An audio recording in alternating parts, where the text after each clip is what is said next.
Okay, welcome back to the Feeble Minded Podcast. Today I'm joined by the founding father of long distance pushing, Jack Smith. How's it going? Good, and you? Doing good. Thanks for coming on. You're welcome.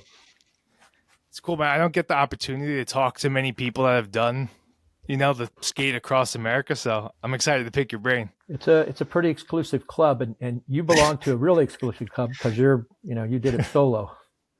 Yeah, well, I'm excited to talk about it. So just a quick breakdown for everyone who's unfamiliar. You crossed the country 5 times or now 6? 4 times pushing and 1 time on an electric board. Wow. Yeah. Okay, so 5 times, and first time was back in 1976? Yes, when I was 19 years old. Yep, and then you also have the Guinness World Record for the first person to cross an electric skateboard, right? Yeah, I never submitted it to Guinness because, as you know, it's a lot of paperwork, and I was just doing it to do it because I'd always wanted to push across solo, but never had the time or the opportunity to. And the electric skateboard, especially at 61 years of age, afforded me that opportunity. Yeah. Hey, Guinness or not, still, that's an incredible achievement. And that's just, an arbitrary label from essentially a company. You know what I mean? Right. You're doing it first or you're doing it for your own, so that's incredible. Yeah. Well, I was, watching your podcast the other night, one of your podcasts, and you were talking about, all the stuff you had to do for Guinness and mind boggling. But I didn't even include most of the tedious things every day. Like it was a lot. And even beforehand, what people didn't see was like emailing takes 2 weeks to hear back from them over and over and over. And like, it was, definitely made it a little more annoying for sure. Well, I mean, as I watched your trip and, we chatted while you were on your trip, that you were able to skate, then do these great videos and then have to deal with it was amazing. It was tough, but sometimes I feel like I do my best when I'm like fully locked in and have all these challenges. And I can't even have the time to think of anything else. You know? Exactly. Yeah. But so I want to ask you about that first trip back in 76. Right. So did you skate, like do tricks and stuff like that before that? Or what was your history in skateboarding leading up to that? Yeah. As a young kid, I was 8 years old in 1964. During the first wave of, steel wheels and clay wheels. And my dad made me a board along with all the other neighborhood kids. And, I think I rode the thing 2 weeks. And even as an 8-year-old kid, I figured out this isn't that much fun. And then forgot about skateboarding until the summer of 74, when I graduated from high school. I was at a friend's house and we found an old Hobie skateboard that was in his backyard. I was in his backyard every day. I had never seen the board. And one day we saw it and we started riding, and it still had the clay wheels. And we would only skate at night on the sidewalks of our local town because at that point, skateboarding was still considered a little kids thing. And, we didn't want to be, considered little kids. Interesting. And then we heard about urethane wheels and traveled 150 miles, drove 150 miles one day to buy urethane wheels because that was the closest place we could get them. And from that day on, I was hooked and, started off, just doing slalom stuff, skating down sidewalks, freestyle, skated. And then we, found ditches, started skating ditches. And then kind of my real introduction to like competitive skateboarding was, I don't know if you've seen the movie Lords of Dogtown or Dogtown and Z-Boys, either one. So of course there was a big contest, the Bain Cadillac Nationals, which was the first big contest of the 70s. And I went down and entered that and, did okay, made the finals. I think I finished like in 18th place or something, but kind of a neat story behind that is it was the first time that my dad recognized what I was doing. Before that, it was always like, you're too old to be skateboarding. I was 17, Yeah. And I remember calling him up from a payphone and saying, Dad, I made the finals. And he was stoked. So I just took off from there. And then it was funny, 30 years later in 2005, I played the role of the announcer at that contest the bank Cadillac that was Wow. in the movie Lords of Dogtown. So it was like walking back in time 30 years. Yeah, full circle too, Yeah, exactly. Skateboarding brought you right back. Yeah. Yeah, yeah. That's So, awesome. So what was the difference in the clay wheels? Because I'd never rode those. So like okay. what was the jump in going to urethane? Like what Oh, did that feel like? And what did clay feel like to ride on? Yeah. clay, I used to tell people that, the only time the clay wheels just were a really rough ride. You couldn't really ride asphalt that well. You could ride smooth cement. So we did a lot of skating on clay wheels on sidewalks or at schoolyards or in the hallways of schools because they just didn't work on rough stuff. And when we rode urethane for the first time, I guess it's like going from, Volkswagen to Ferrari. It was Yeah. that much of a difference. We couldn't believe it. And that was urethane wheels with loose ball bearing. And then eventually, a year later or so, Road Rider came out with, precision bearing wheel. And then that was a whole nother step up and to how Wow. good. Yeah, it was mind boggling. And if you ever come to Yeah, it must have California, like blew your whole world. Like, that's all I such a big wanted. change. It's all I wanted to do. Once we got on urethane, it's like every day. That's all I wanted to do. So That's if you funny. if you ever come to California, I'll get you on a clay wheel board. Oh, I gotta try it one day. So I'm guessing that's what led to the psych. So then after this comes out, you're just getting more and more into it. And Yep. what led to the Skate Across America idea? Well, it really came down to the town I live in, Morro Bay, and I've lived there for 50 years now.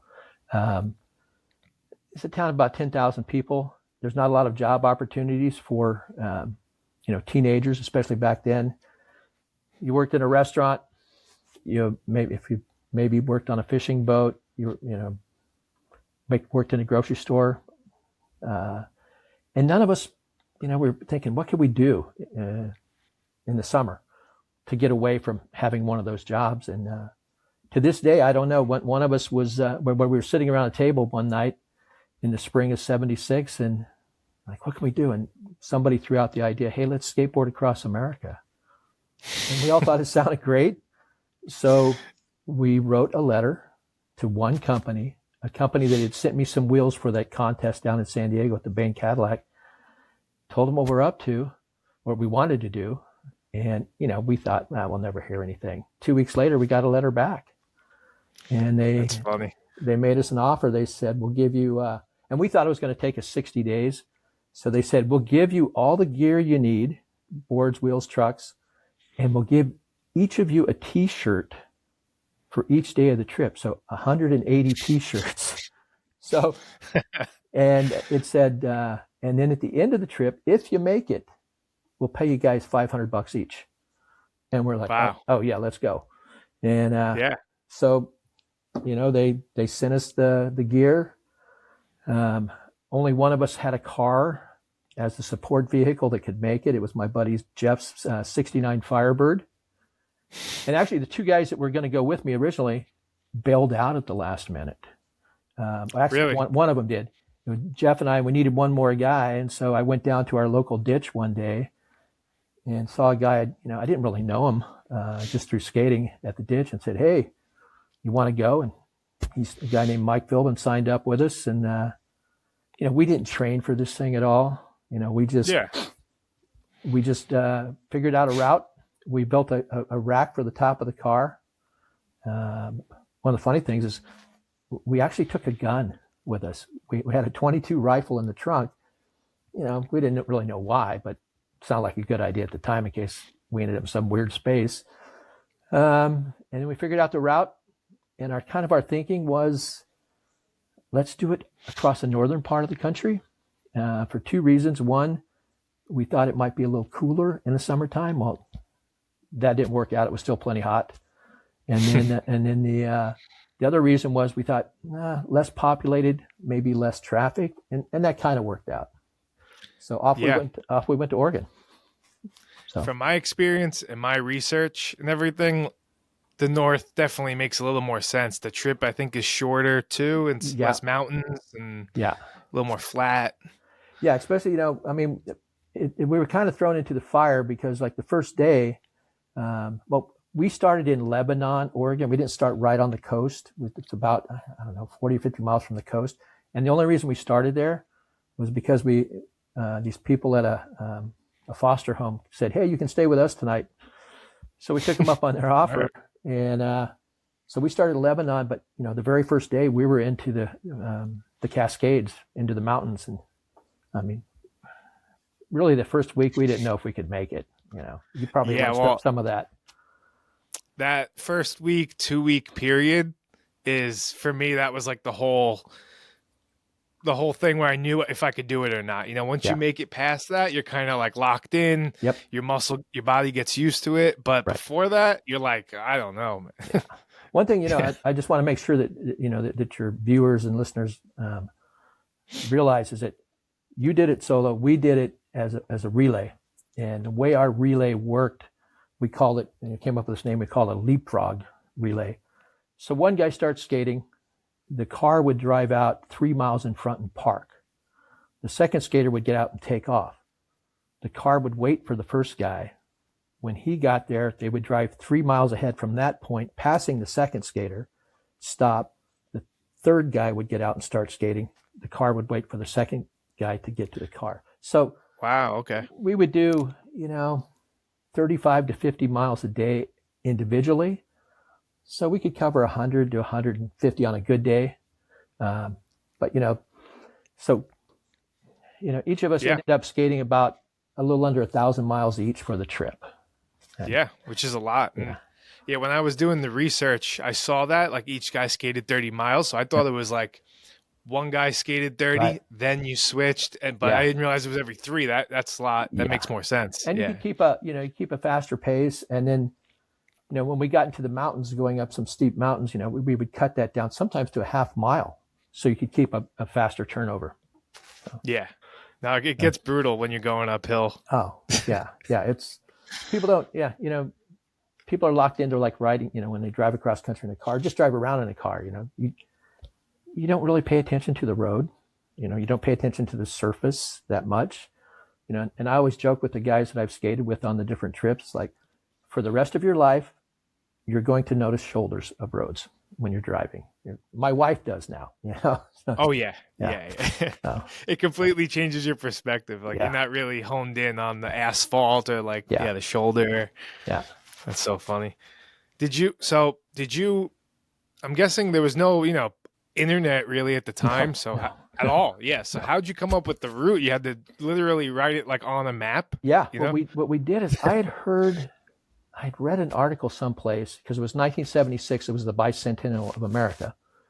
And I'd read about a bike path, or not a path, but a bike route called the bicentennial route that went across America. So I wrote off and I got their map, and it started where we wanted and it ended where we wanted, but it kind of meandered around a lot. And so we kind of just modified that. We had a road atlas, and we just looked for secondary highways.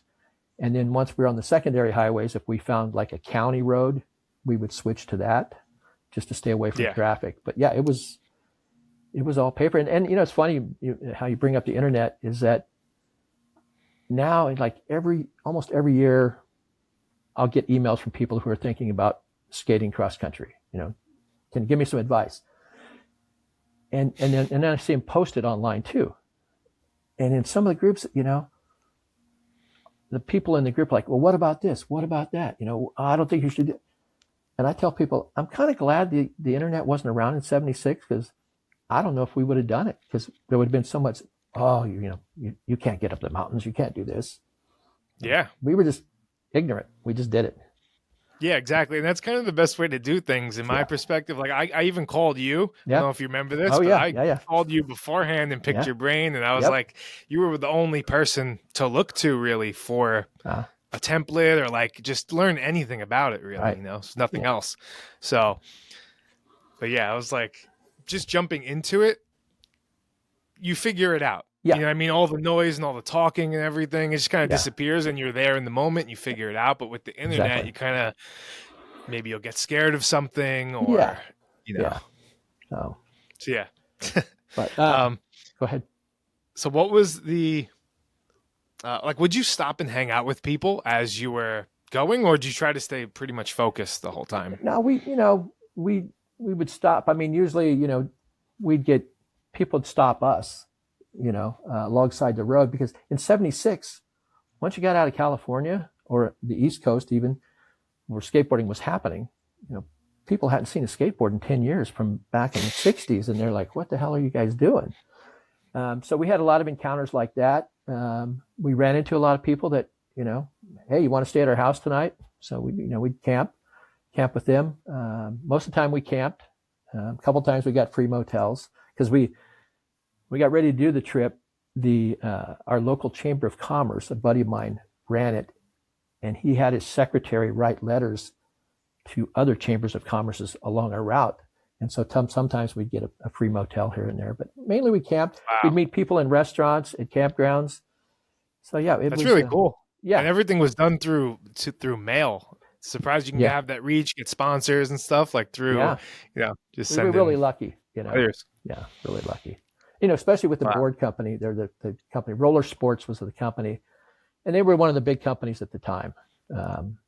They made and $500 back then probably went a little further than today, and you were probably stoked when you heard that. Yeah, and so it was $500 if we finished. I think we all kicked in about $200 to start, but I think the summer gas prices were it was 49 cents a gallon or something, and we weren't extravagant at all, and we made it to Minneapolis, and we were almost out of money, so we called Roller Sports and said, "Hey, it looks like we're going to make it, but we're getting pretty low on money."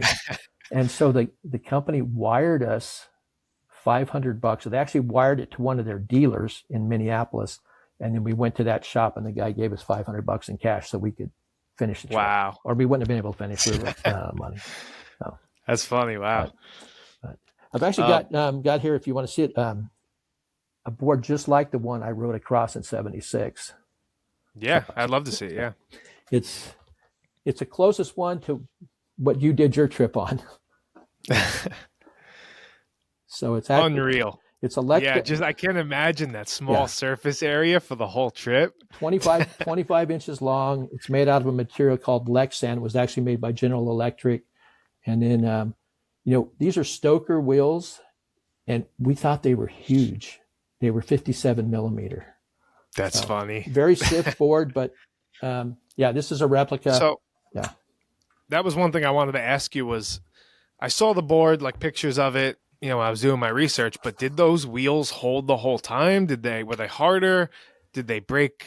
Tell me about those. I have no idea what the, durometer was. I'm guessing it was probably 90, 88 to not, man, it had to be 90. Okay. And we had a ton of wheels. We had 100 sets of wheels. Okay. And they didn't really wear out, but the one thing we noticed was the constant, they'd be on the hot surface when you're riding, and then they would cool off, and that combination of heating and cooling stole whatever resilience they had. So we changed wheels quite often because we had them, might as well have a fresh set on. But they're nothing like modern urethane. I mean, I know the wheels you rode, the Seismics, fantastic wheel. And then the wheels I rode later, each progression of when we did it, huge change in equipment. Because we didn't noticed, do this. Yeah, I saw the later rides you did. Yeah. The much bigger wheels, drop down board, like those things make such a difference. And I knew that going into mine. I knew the drop down board would significantly help me. Right. The bigger wheels, but I done tricks my whole life, so I just wanted to keep the continuity. And I, it was funny. I actually, I went on. I still go to some of the long distance forums, and a couple of times I just, kind of went off on some people that were giving you crap about, well, he should be on a drop down, blah blah. And I'm like, no, man, this is what he wants to do. Yeah, that's exactly. You get it. It's what you're used to, and I thought it was very cool to get on a regular board. Yeah. So, Thank you. Like I say, the change was, the next trip we did was in 1984, and it was with two of my buddies who were a few years younger than me, and they'd kind of just gotten tired of hearing all the stories about my trip in '76. One day we were skating Highway 1 between Big Sur and Morro Bay because it was closed and it had brand new pavement. So we snuck onto it and we skated 58 miles in a day. Wow. And on that trip, we decided, let's do it again. And so we started putting the trip together. We decided we wanted to do it for a charity or for a cause. And we did it for Multiple Sclerosis Society.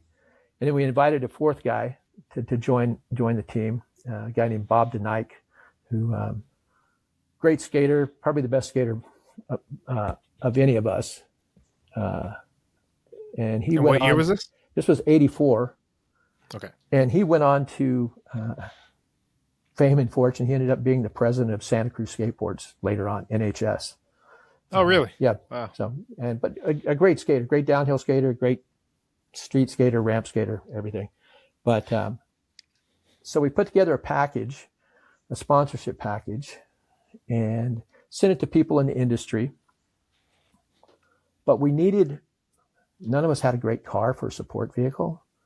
So we actually wrote a letter to the Chrysler Corporation and told them what we were going to do. And, really, my buddy Paul Dunn wrote the letter, and it was really flowery and, blew a lot of smoke. And they called us up and said, tell us a little bit more about your trip, what you're doing. And we told them, okay, we'll let you borrow a van for the summer, but you got to come to Detroit and pick it up. So my dad and I and Paul flew to Detroit, picked up this van, drove it home. And the interesting thing about it, Chad, was they took us, when we got there, we went into the world headquarters of Chrysler. And, we met the guys and said, okay, let's go out and pick out your van. But before you do, the guy said, can any of you guys do a handstand on your board? And I said, yeah, I can do a handstand. Why? He says, well, we want to take some pictures of you doing one. So I did a handstand down the hallway of the Walter P. Chrysler World Headquarters building. And it was weird because people were looking out their cubicles like, what the hell? Kind of skateboard. So they take us out to the place to get the band, and they said, well, go out and see which one you want. So, being in our 20s, we found the one with the best stereo and picked it out and took it over. They filled it up with gas. They slapped a couple decals on the side and said, all right, when will you bring it back? I don't know, August? All right. We didn't sign anything. That's how loose it was back then. It's like, wow, okay. Yeah. They said, call us once in a while. And actually, when we got done with the trip, they offered to sell us the van for a really good price, but none of us wanted a van. But Yeah. So we had good sponsorship that time. Wow. We had Madrid gave us boards, decks to use. Indy, Tracker, and Gullwing all gave us trucks, Kryptonics wheels, and so. From what I found, it was kind of difficult to get sponsors that would actually give money and help fund the project. That's because anyone will give their product because it's like, a couple bucks and they get this exposure. Exactly. But when it comes to actually fronting the money to help make it happen, it's actually pretty hard. Yeah. And in '84, our sponsorship package, to be an official sponsor, you had to give us gear and you had to help out with expenses. And Madrid gave us gear and $750. Kryptonics gave us wheels and $500. Independent gave us trucks and then an extra case of trucks we sold to a shop to get some money. That's awesome. Here's the board that I wrote in '84. So, Madrid longboard, pretty long, 40 inches, wider trucks. Yeah. And big wheels, 70 millimeter wheels. I mean, and Kryptonics, when they came out with the Kryptonics Reds, the 70 millimeters, it was another game changer in the history of skateboarding because they had resilience. And I think we only. What do you mean by resilience exactly? Rebound. Okay. Like the Super Bowl effect, Right. Where the first generation of urethane wheels had hardly any rebound. So the more rebound you have. So on asphalt and things like that, it's not. Yeah. As smooth. Yeah. So huge game changer. Each of us had a long board in them, and they even made us a shorter board that was only 5-play that was super light that sometimes we used when we were skating up hills. So okay. And that trip we started in Newport, Oregon, right on the coast, And we finished again in Williamsburg, Virginia, which isn't, it's not really on the coast, but there's the Chesapeake Bay comes in there. So we figured that was close enough. Yeah. And there was 4 guys on that team. The first trip in 76 took us 32 days. But this trip with better equipment and 4 guys, we were able to cut 6 days off and do it in 26 days. So funny story about that is when I'm first researching all this, I know nothing about it. I've only skated, done tricks, Right. never pushed more than a couple of miles. And I see the world record, 26 days. And I'm like, I got to beat 26 days. Like, how am I going to do it? I started doing math and I was like, I have to do 105 miles every day. And in my head, before I did it, I was determined to try to beat that, not knowing how hard that is, and especially on like a short board. Sure. But, the more I like studied and learned, that we did as a relay. Yeah. It's still like, it's 26 days it's still a lot of miles, Yeah. Even if you're breaking it up with people, it's tough on the body and mind. Yeah. And, and I'll tell you, and I tell this to people all the time, each of those trips that we did it with a support vehicle, there were places where, if it was like just super dangerous, we would find a different road. So unlike you, who skated every inch, there were places where we didn't skate, and I don't know what that mileage added up to, probably less than 50 miles or something. But, to see somebody do it, solo every inch that's why I was so into following you, man, because I know what it was like, to be out there. Yeah, it's a different thing. It's hard to really picture, but not having that comfort of I can get in the car if someone comes up to me with a gun, or if someone does this or that, or if it rains or whatever it is. You have something. You could rest for a second, hide from the sun. Like there's just, it helps. Yeah. Well, my wife and I were watching your podcast the other night, and you were talking about how you had just maybe a couple weird encounters on your trip. And in 76, the only weird encounter we had was this guy in it's like a Coca-Cola delivery truck. He would we didn't know he was back there because he would turn his motor off and he would coast up right behind you. And then when he turned his motor back on, it would backfire. So you thought you were getting shot or something. And, it made one of our guys crash, but that trip, we really didn't have any weird encounters. In 84, kind of funny, we got kicked off the road in Wisconsin by this, sheriff guy. And so all we did was drive up north out of his county and find another east-west road. But then it was funny in 2003, we're skating in Wisconsin. Or no, in 76, we got kicked off the road by this guy in Wisconsin, the sheriff. 84, we're in the same county, the same cop kicks us off the road again. No. Yeah. Really? Because when the guy got pulled over in 84, the first thing the sheriff said to him was like, hey, there were some guys, 10 years ago came through here and I kicked them off my road. You can't be on my road, Wow. Cool. So, I've learned too from my trip that a lot of these places, they don't really know, no one really knows the law. And they're just kind of making it up to whatever they feel like doing that day, Yeah, you're exactly right. And that happened on pretty much every trip. The craziest thing that has happened to us on all of the trips combined was in 84. We had just come out of Yellowstone Park. You're not allowed to skate in Yellowstone. Okay. So we just come out of the eastern side of Yellowstone, heading towards Cody, Wyoming. And 3 of us were in the van, and we were driving to catch up with the guy in front of us to drop off the next guy. And we come to this bridge, and this is out in the middle of nowhere. And all of a sudden, a woman comes running up onto the highway, and she's just totally, distraught. And so, she stands in the middle of the road waving her arms for us to stop. And she's, so we stop, we jump out, like, what's going on? She goes, I think my baby just drowned in the river. I'm like, oh my God. And so about that time, this cowboy guy comes walking up out of the river with a little 2-year-old girl in his arms. She's blue. I mean, she looks dead. And she says, are you guys, she was so freaked out, she thought we were the ambulance because we were a van. So We say, get in the van, we'll take you to Cody, to the hospital. And so the cowboy guy, the little girl, they jump in, the mom jumps in, and Paul takes off towards Cody, Wyoming. And about 5 miles down the road, Paul sees a sheriff car just driving along the other way. So he pulls in front, he blocks the lane of the sheriff's car to make him stop. Wow. Paul, he figured he could get the little girl to the hospital quicker.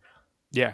They get the little girl out of the car and are taking her towards the sheriff's car, and she stopped breathing. So they're doing CPR on the side of the road. About that time, a doctor on his way to Yellowstone on vacation comes rolling up, sees what's happening. He gets out, he takes over. They get the little girl in the sheriff's car. Off they go to Cody. So Paul turns around, drives back to us, and we're kind of freaked out, but we still got 40 miles to skate. So eventually we make it down to Cody, and after dinner, we went to the hospital.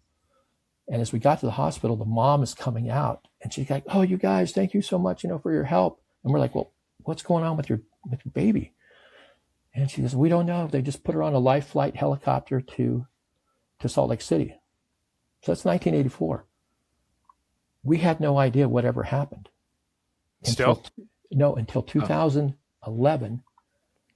Gary Flewitt, one of the guys on that trip, is getting ready to move back to California from Colorado.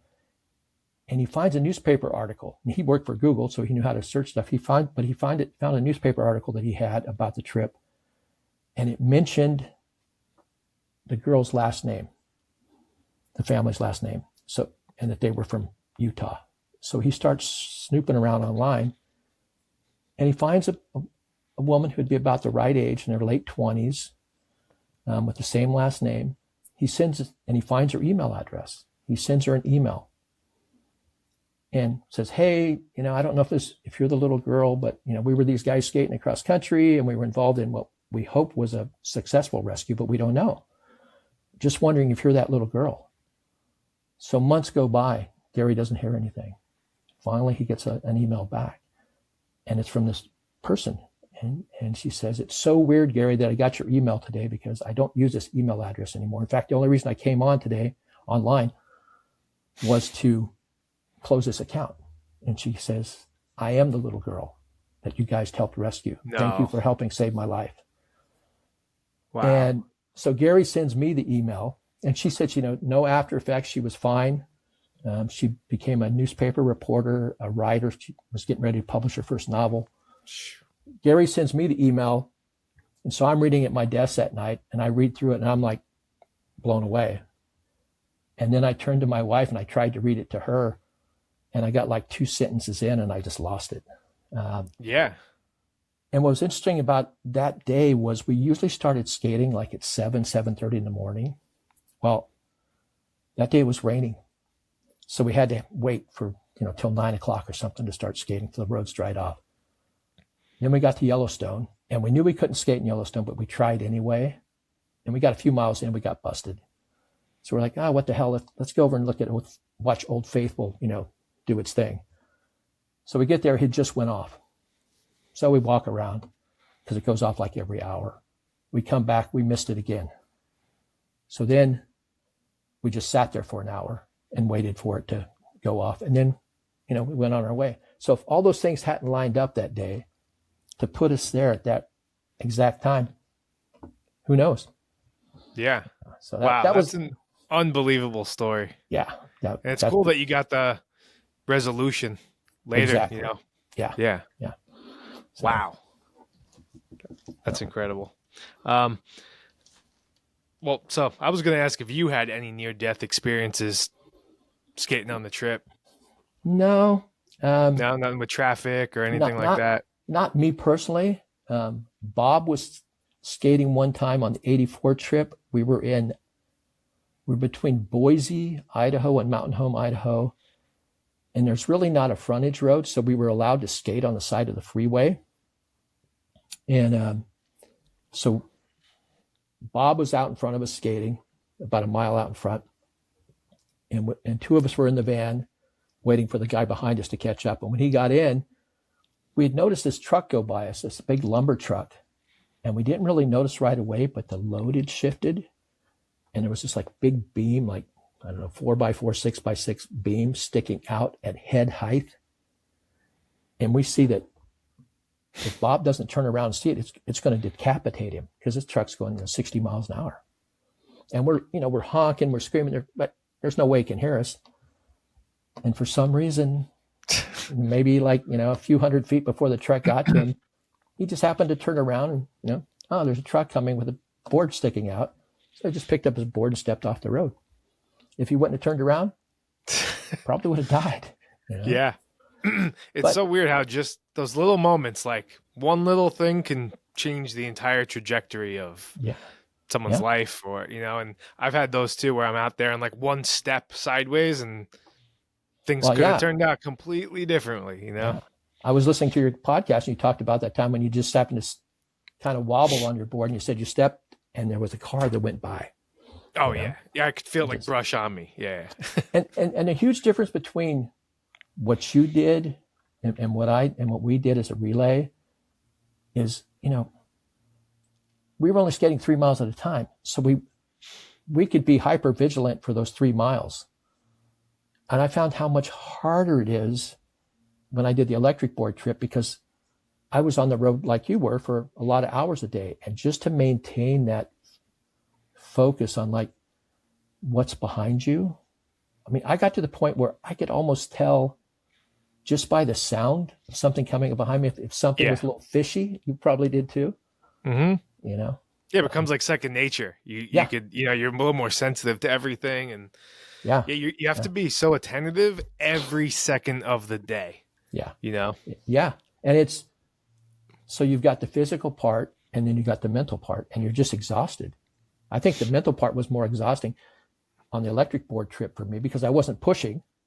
Yeah. But still I had the mental side of, am I going to get run over from behind? In fact, I don't know if you know, but I did the electric board trip in 2 parts.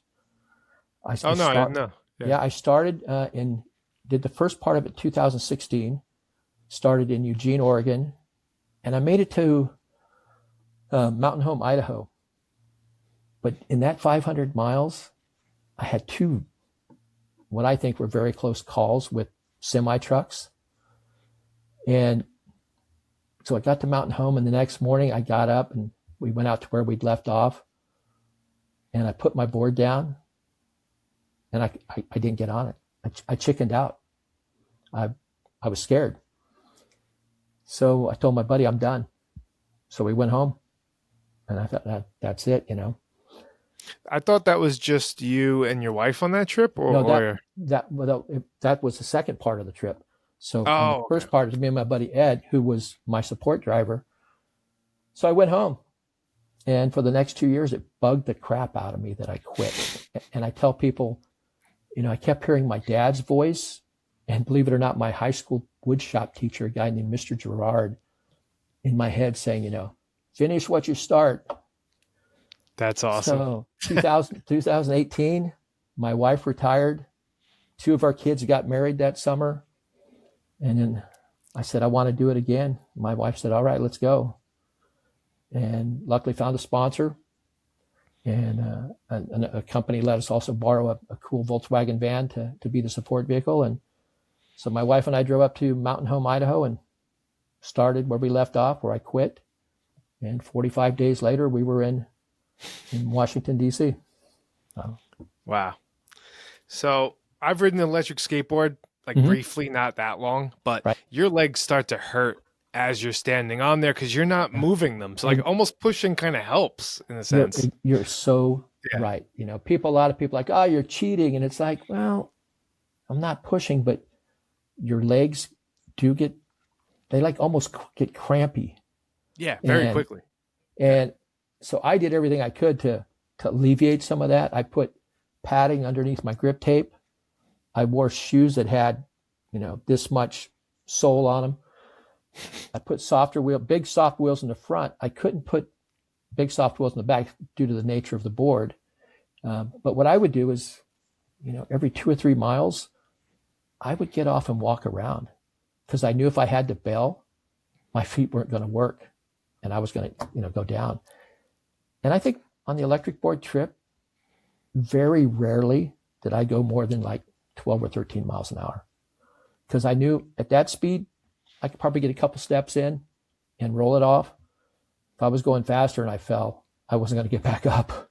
That's the thing about electric skateboard too, is I've cruised on them, around New York and stuff, and you're Yeah. going 20 miles an hour, 30 miles an hour, and one little mistake, one misstep, Mm-hmm. one lean the wrong way, just a Yep. hair can Yeah.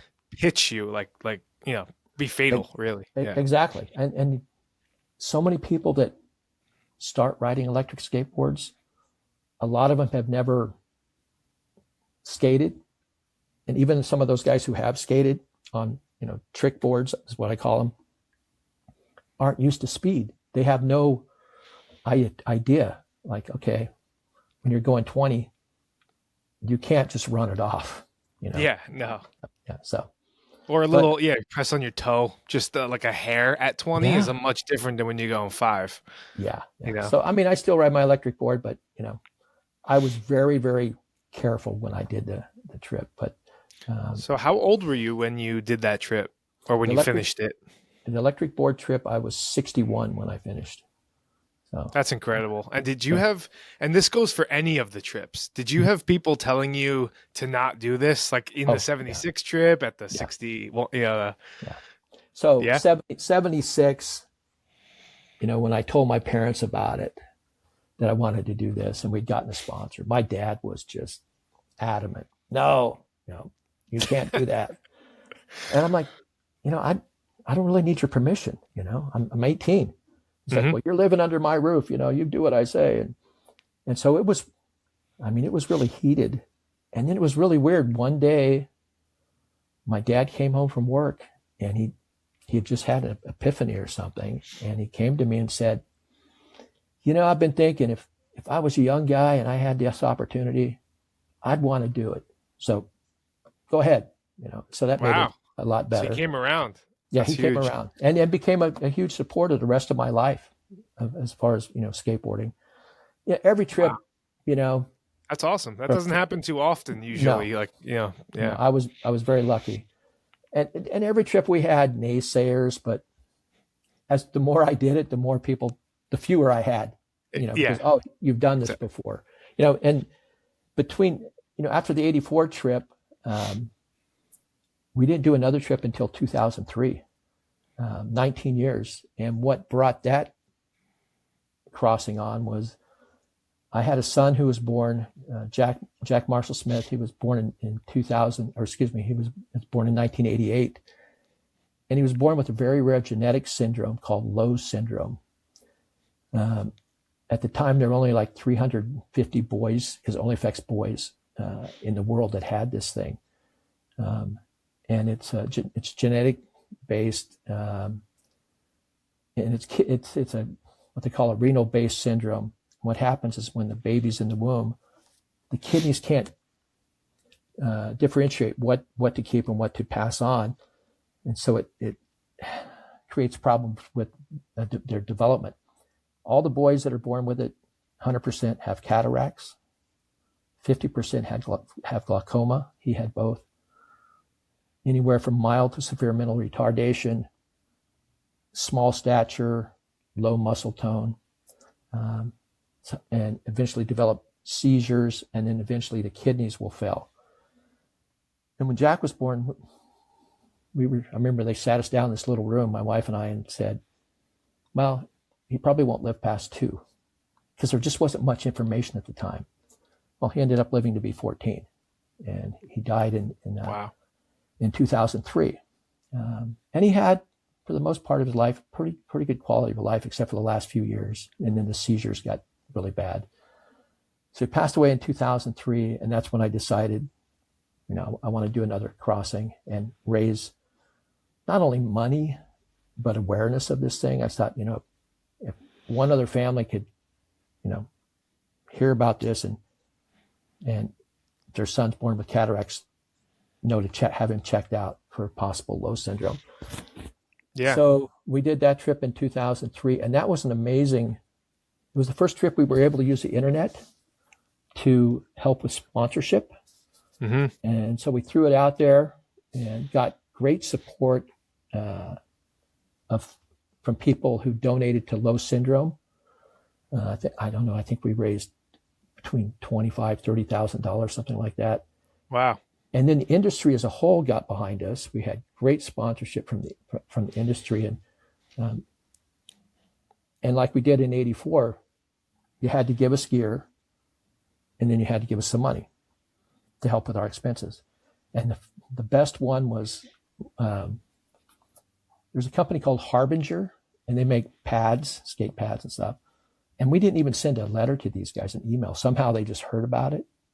And this guy calls me up one evening and says, "Hey, we got your email. We want to help out. Says here in your email that you guys need gear, plus $1,000 to be an official sponsor." I said, "Yeah, that's what we're asking for."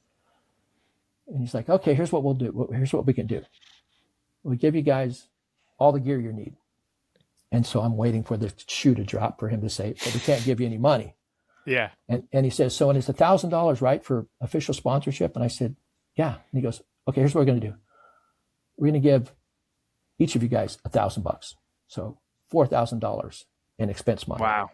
So that put us over the top. So we were able to, do the trip. We had plenty of money to make the trip, and had a lot of money left over. So that's incredible. That was 2003, and I'll let me grab the board here that we did that win.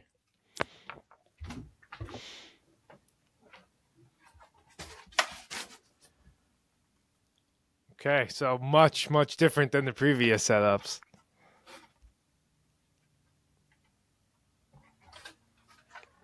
Wow. Yeah, those wheels and the drop down, it's a game changer. Oh, we couldn't believe how, and that board is actually made, it's a Rolls-Royce. It was made in Germany, they were still made in Germany. And they gave us, the decks. We had to do the setup ourselves, but drop down, really big wheels. Those are like 95 millimeter wheels or something. Yeah. The boards are kind of stiff, but because we're only doing 3 or 5 miles at a time, didn't matter that much. But the drop down thing, oh my God. Yeah. Oh yeah, game changer. And a lot of people asked why I didn't use like bigger wheels or, higher trucks so I wouldn't get wheel bite. And the main reason was because I wanted to stay lower to the ground. So like the best wheels I could do, but while still staying close to the ground, because that bending of the quad just wears on you over time. That's what I always tell people. It's not your push leg. It's the leg on the board going up and down. So if you can minimize that motion, you don't get tired as quick. How big were the wheels you used? Like 68? So, 68 millimeter. 68 millimeter, yeah. And every time I look at that, when I kept looking at pictures of your board when you were done, and looking at those wheels, freaking. And I think I even told you one time when we were talking, "Chad, you need another set of wheels. I can get Dan to send you a set." And you're like, "No, I'm good." You would laugh if you saw my inbox on Instagram and YouTube. Oh, it was unbelievable, the amount of people telling me to change my wheels. It was funny. Yeah. But it's kind of that same determination like that you had when your dad was saying no. It's like you almost kind of need that, like, no matter what, I have this vision, I'm doing it. Mm-hmm. That kind of resolve is what like helps you basically be able to do things like this, So I've got a question for you. Was there a point where you wanted to quit? So the only time something like that came up was, I think it was the first day it rained. It was day 30, 31. Okay. All day I was in Texas and it was chip seal. First time I really ran into like the thick of it. Talked about that. Yeah, it was so bad. Every single road all day long. I'm pushing as I'm going downhill. Yep. It's just, and it's raining. I'm not moving. Like I'm pushing as hard as I can, and I'm not moving an inch. Yep. So you do that for an hour straight, and you just like stand on the side of the road, and you're just like, oh yeah. Yeah, I would just exhale and be like, I would just stop for a second and just stare and be like, how am I going to finish this day? But then what else are you going to do? You got to make it to the hotel. So you just, all right. But that type of experience, like, it's like, okay, what am I going to do next? I got to move forward. It's just the end of the day, just keep moving. Chip seal is just hell. I remember doing the same thing as you. We were on a 6% downgrade in Yeah. Oregon, and we were pushing, and we were on big wheels. I mean, huge wheels. And I used to tell people that like the whole state of Idaho was chip seal. One time we were skating, we actually caught up to the chip seal machine and had to pass them. You know? And to me, it's like, why are you ruining a perfectly good road? You know? Yeah, you're ruining it. Yeah, that's the whole time. You have us, plenty of time to think while you're out there. So you're looking down at the ground and you see smooth ground under it, and you're like, why did they do this? Yeah.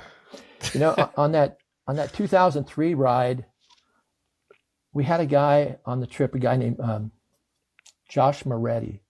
I'd never met the guy until the day before we left on the trip. Somebody recommended him. We needed one more guy. Somebody recommended him. I talked to him on the phone. He came, he met us in Oregon. And the more I think about it, he reminds me a lot of you. And how, if you had been on one of our trips, how you would have been. Because Josh was 24 at the time, street skater, had never even been on a longboard until the day he started skating cross country with us on a Rolls of all things, the lowered board. Yeah. And he was the guy that helped, even though he was 20 years younger than the rest of the guys, he had an attitude very much like yours, very low key, just keep going. And he's really the glue that held that trip together. I think if he wouldn't have been on that trip, we would have imploded. So I think when I was a kid, I remember seeing clips of him in skate videos. I'm pretty sure I've heard of him. Yeah, he's been in videos, I believe. Yeah, he was originally from North Carolina, but he now lives in New York City, and he's a big time fashion and product photographer in New York City, but still skates. Yeah. So. Wow. That's funny. So what was of all the trips, which one what got the most attention?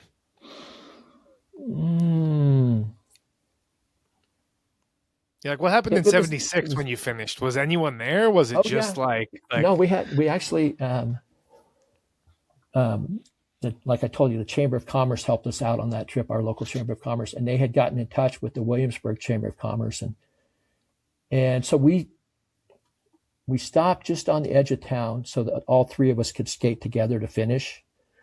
And we had heard that there was going to be somebody to meet us there at the finish line in a Merchant Square.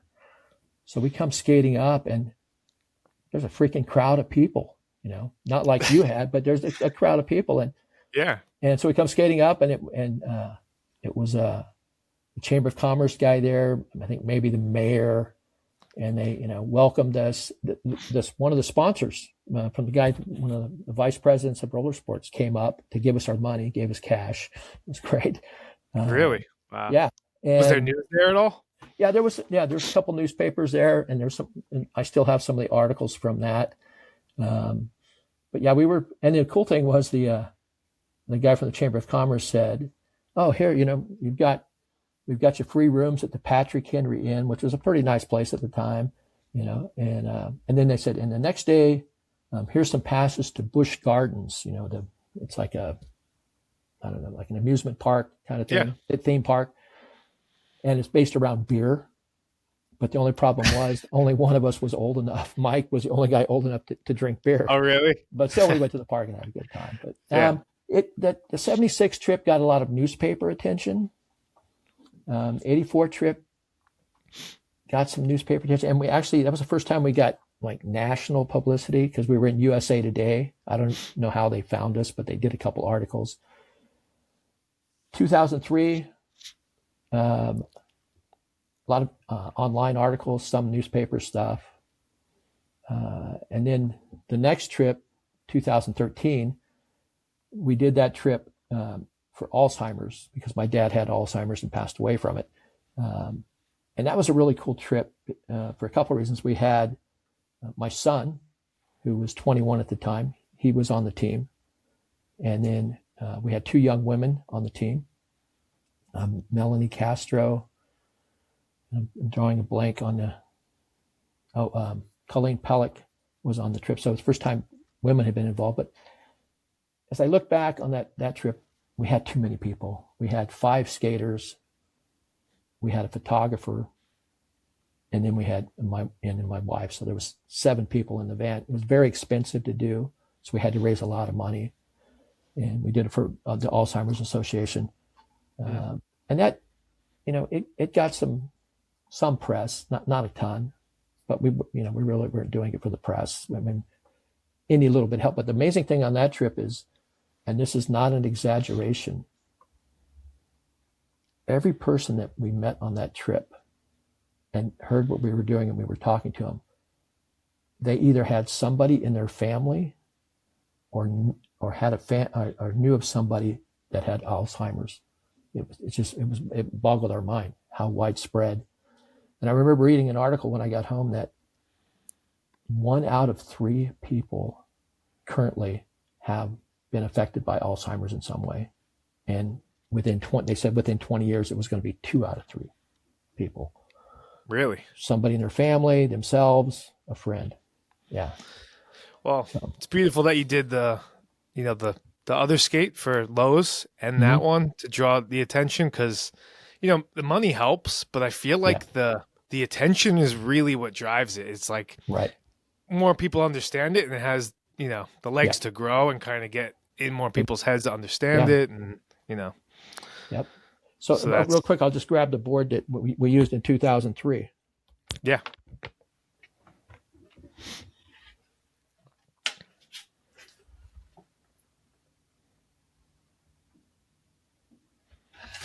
I like that one. So what's that, like 86 millimeter on there? What do you got? 100 millimeter? Those are, I think those are 85. 85, yeah. 85 orangutans. The board, I'm good. I've been good friends with the guys that Loaded forever, and they built that board. It has a maple fiberglass core and then a carbon fiber bottom. But the interesting part is they put a cork top layer on it, which really helped to dampen the vibration, and probably the most comfortable of any of the boards I rode across the country. And that was in 2013. Did you run into the same problem I did, and especially with a board like that, when you're going downhill with those kind of big wheels, you're getting a lot of speed pretty quickly. Mm-hmm. Yeah. And so would you have to drag your foot? You couldn't power slide really with that. No. Like, because you're going to kill your wheels. You're going to, And you don't have, and people, especially on that board, we talked about when we were skating down mountains, like sometimes there were times where I walked because I'm not the downhiller I used to be. I did that trip when I was 56 years old. And that is exhausting. Like dragging your foot down a long hill that beat me up. It eats up your shoes, beats you up. And we had guys like online, well, why don't you just throw a slide? I'm like, well, because there was a semi going next to me at 65 miles an hour. I didn't have room. And you're going to, like you said, it's going to ruin your wheels. But there's a whole bunch of reasons why you just like, it's a nice idea, but it doesn't, it's not smart. Exactly. So, we got vibed out, on some of the online forums because, like I said, there were times where we'd walk down a hill. And my kind of thing was, as long as we're skating up it, that's more important because anybody can skate down a hill. Yeah. Not everybody skate up a hill or skate up a mountain. It was an interesting thing, like doing the trip and hearing everyone's opinions the whole time. Mm-hmm. And you just start to realize like they almost became immune to them. Like they just started, half these people, not even half, like 95% have never even done a long distance skate before. Right. Yeah. And you know what I mean? So you take it with a grain of salt. Yeah. But it was definitely a learning experience. Like someone's going to say something and everyone thinks it should be the way they want it to be. And at the end of the day, it's like, it's your experience, Yeah. And you're right. So many people have never pushed, most people have never pushed more than 2 miles or whatever, and you don't realize how long even a mile is, am I done yet kind of thing? That's actually people, when they met up with me on the trip, they would push a mile or 2 and they'd be like completely, you'd see on the video sometimes like gassed and like, I'm done. I don't know how you're doing this. In 2003, we were going through Nebraska and we went through this little town and these kids saw us skating. And so one of the kids, a group of the kids came out on their, regular boards, hard wheels, and we're pushing along, and I was really amazed. I mean, they pushed with us, with one of the guys, for like 2 or 3 miles, and they were just, I mean, they were dying, but they wanted to do it. And then all of a sudden they realized, oh crap, I got to get back. Yeah. So, Yeah. but I had one guy, I think he did like 5 or 10 with me and then skated back, but he'd done like a couple of long distance pushes before, but still right. that was like Yeah. pretty impressive. Yeah. Yeah. So the board from, I think it's 76, that one's in the Smithsonian, right?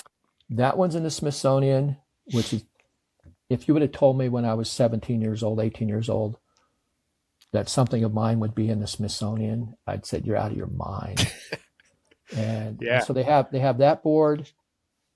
I had 3 electric boards that I used on the trip. They have one of those. They have my son's board from the 2013 trip. And I've got this great photo of my son. We're in the archives of the Smithsonian, and he's getting ready to give him his board, but he's standing on it, and he's got this look on his face like, maybe I don't want to give it to you. I'm like, no, you're giving it to them. And the funny thing, when you give the Smithsonian something, you have to sign a deed. You have to deed it over to them, and it doesn't come back. It's theirs forever. And in fact, when we went there after the 2013 trip to give them some stuff from that trip, they had already had my board from 76. And so the woman, we're in the archives, and she says, you want to see your board? I'm like, yeah. And so she opens up this cabinet, and she has white gloves on. And first of all, my board you'll get a kick out of this. My board is laying right next to Tony Hawk's first skateboard that his brother gave him, a Bane from the 70s. Wow. And I said, Tony's in good company, So she picks up the board, and she's starts to hand it to me, and I start to grab it, and then she pulls it back, and she says, no, you got to put gloves on. She says, this is no longer a skateboard, it's an archive or something. Yeah, artifact So I had to put on white gloves to hold my own skateboard. But it's a kick that it's there, and that it's always going to, it'll always be there. Yeah. No, it's incredible. So, when did that happen? Was that quickly afterwards? Was that years later? No, it didn't happen until I'm guessing, early 2000s, maybe a little bit later. Yeah, maybe 2006, 7, somewhere along there. And I don't even remember how it happened, but they got in touch with me, and I sent it to them. And I was very lucky because at one point in my life, when I needed money, I'd actually sold that board and sold it to one of the owners. You're probably familiar with the company CCS. Yeah. Oh, yeah. So they were started in the town near me in San Luis Obispo. That's where the roots of that company are. And I sold it to the owner. And then when CCS sold, he had a pretty big collection. And he's like, hey, Jack, why don't you come pick up your board? And so he gave it back to me. So that was just gave it back to you. That's it. Yeah, didn't ask for anything. No, Jim Hall. That's really cool. Very cool of him to do that. So, wow. Yeah. It's funny. So your last, you just did one recently too, right? Well, we did the electric one. Like I said, we finished that one up, and we did that and finished that one in 2018. And then I did a trip this summer. I've been working on this script, kind of a fictionalized script about my first trip, because that's a trip that I, think was to me was the most important. And I was working on a script, and I started thinking about, long distance skating is now like a sport. I mean, these guys train for it. I mean, there's guys who've skated 300 miles in a single day on a race the track. Ultra down in Florida, right? Yeah, it blows my mind. I started researching, yeah. Yeah. So, and I know some of those guys, and I started thinking, what if I put together a team of guys, 4 guys, how fast could they do it? And I just kept daydreaming about it. And finally, one day I said, screw it. And I wrote 4 guys an email: Paul Kent, Miles Kipper, Rick Stubblefield, and Andy Andras, who was one of the guys who skated over 300 miles in a single day. Yeah, I think I've heard of him. Yeah. And I said, what do you guys think? You want to do this? I said, use the same route kind of as I did, but maybe go east to west. And, I didn't know what they were going to say. And right away, all of them said, yeah, let's do it. So my son and I we put together, a little bit of sponsorship, but it was really kind of a whole self-funded thing. And my son and I decided we would be their support crew. Flew out to Williamsburg and met up with the team. And these guys are freaking animals. They did it in 17 days and 6 hours. Skated every inch of the way. The first 2 to 3 days going through the Appalachians, it was raining all day long, and they're skating in the rain.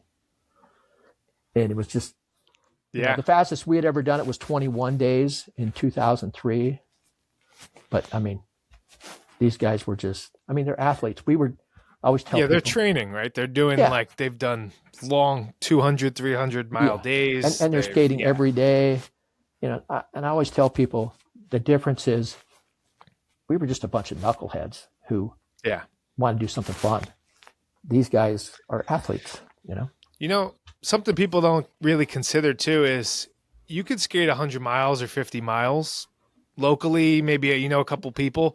But when you start like going across the country, not on a path or perfect ground or something, and there's hills and mountains and cars, traffic lights, you realize how quickly your time goes down. And and that happened on this thing this summer where the guys that were involved in this, Paul Kent has done a lot of what I call open road skating, but the other three guys were mainly, bike path, closed course skaters. And they thought, oh yeah, no problem. As a relay, we'll be doing, 250 miles a day. Yeah. And I'm like, guys, you won't, I said, it's just a little different. A little different. I said, you're not on a closed course. And I think it was after 2 days in, Andy came to me and says, okay, I get it. I understand now that we're not going to hit that, because they thought they were going to do it in 14 days, but it's everything. Road surface, weather, traffic, it's a whole lot different when you're out. I call open road skating. Much different. So of all the trips, you've done it with 3 people, like 5 people, like different groups. What was the solo one? Well, it wasn't fully solo, but you were out there kind of by yourself, right? For a lot of the time. The electric board. What was that like, that difference in experience, As we touched on a little bit earlier, just being on the side of the road for that many hours of the day, trying to be aware of traffic. And then you just, even as you're being aware of the traffic, though, you're just out there by yourself. You have a lot of time to think, and being older, 61, I was reflecting on what I had done before, the different trips. And one thing I thought a lot about on that trip was, this is probably it. It's probably the last one I'm going to do, powered or unpowered, Yeah. And it probably is. So just tons of time for introspection. And then the thing I always tell people about skating cross country, when you're in a car and you're driving cross country, you can go through 3 or 4 different environments in a day. When you're on a skateboard, you're in that same environment for 3 or 4 days. And so you really get to see everything up close and personal. You get to smell everything up close and personal. And you're just much more aware of your surroundings. And then you have the opportunity to interact with people because you're not in a vehicle. Yeah, that's well put. And when people would ask me about it, I would say, you're passing by all these moments in the car, and inside of everything, like if you shrink it down, there's like, on each level, it gets more, I don't know what the word is, like intimate, you know what I mean? And perfect word. Yeah. And in the car, you just, oh, maybe a cow or something, but when you're passing by it and you're staring it in the face and, just nothing around, it's a different experience. Well, you and I talked about when you're doing your trip about animals, about talking to the cows and then causing stampedes because something freaks them out about skateboarding. A bicyclist can go by, no big deal. You're on a skateboard, horses, cows freak out. Yeah, I don't know if it's the sound or the vibration or whatever it is, but they lock in. Yeah. Yeah. So, and then So that was that was the last one. And it was pretty emotional at the end. We got to Arlington, Virginia, and that was our, the second to the last day, because the next day was only a few miles to get to the Smithsonian. And, when we finished that day, it was just me and my wife there in a park. And it was really emotional, because we both realized, that it was this really fun, great journey. But probably the last time that I was going to do a cross-country trip on a skateboard of any type. Right. So then I switched my focus the last few years to doing trips in this crazy 1964 electrified Volkswagen. Last summer, I retraced the path of the first guy to drive a car across America in 1903. A buddy and I followed that from San Francisco to New York City. It took us 3 weeks. And then we turned around, another buddy joined, and we drove back to San Francisco on what was the 1913 version of the Lincoln Highway. And then this summer, my wife and I in October, my wife and I just got back from driving the same van, electric Volkswagen, converted, on Route 66 from Chicago to Santa Monica. And it's funny because this has a skateboard connection. The fellow who owns EV West is a guy named Michael Bream. He used to own Gravity skateboards and then got into the electric vehicle world. And he just loans me this thing. And I was like, when I came up with the idea last year, he's like, here, take this. And then I came up with the idea for this year. And it's like, yeah, take it again. And in fact, he even shipped it to Chicago for us. And then we flew to Chicago and picked it up and drove it back. And so now I'm thinking, I got back, okay, what do I want to do next? Because I think, the older I get, I think, well, if I keep doing stuff, I'm not going to get old. And hey, you don't use it, you lose it. Exactly. So I started looking around and I found out that there was actually a guy on a motorcycle in 1903 that finished 20 days before the guy the first guy to drive a car across country. But everybody forgot about him as soon as the guy in the car did it, because nobody cared about motorcycles. So I'm not a motorcycle guy. I've never really ridden motorcycles. So my plan is next May, I'm going to retrace the guy's route on the motorcycle, but I'm going to do it on an electric bicycle that looks like an old-time motorcycle. So hopefully that'll awesome. work out. Yeah, I really like that idea. That's cool. I'm going to do it solo, so it'll be interesting. Completely solo. So no support crew. Wow. I'm taking lessons from you. I'm going to take one set of clothes, a charger, my phone. Yeah, going light. Going light's light. The way to go, I think, if you're going by yourself, because that support vehicle, keeping that weight, you don't realize it. Yeah.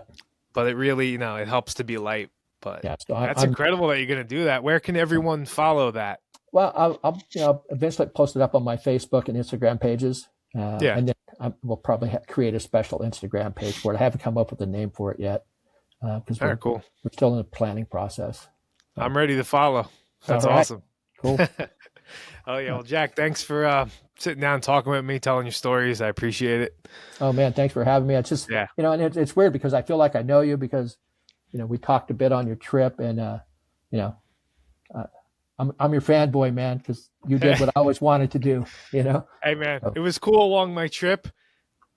Getting messages from you, I'm like, all right, I'm doing something right. The guy who invented it is giving me compliments, so that's awesome. Thanks. All right. Oh, yeah. All right. Good talking to you. Okay. All right. All right. Take care. Bye.